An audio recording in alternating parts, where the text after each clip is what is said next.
What are some of the hot topics, if not the biggest hot topic, that you're looking forward to tackling for this year? One of the big topics we've noticed is prior authorization for drugs in the formularies going forward. And so we did notice multiple objections for planning year 2025, where states and CMS came back and asked issuers to remove prior authorization from multiple drugs, one being your PrEP formularies, because, again, that's not in compliance with several of the rules and regulations going forward. So I think that is a key topic to keep an eye on going forward this year, and actually making sure that, issuers are reviewing the state guidelines around prior authorization, as well as any rules and regulations being released from CMS, from the federal government, to make sure they are in compliance with those statutes. That's great, Brian. I understand, working with issuers, both small and large, through the last plan year, prior authorization was a big issue. I think that's a good lesson learned, especially as it relates to working with state divisions of insurance.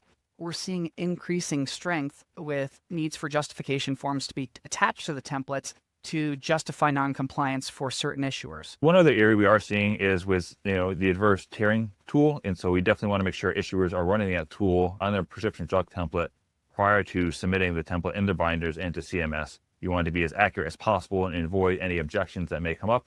So once you run that tool, and if anything comes back where you need an adverse tiering justification form, you want to make sure that you fill that out and submit that along with your prescription drug template when you are submitting into the binder into CMS, to avoid any objections coming back from the state or the federal government.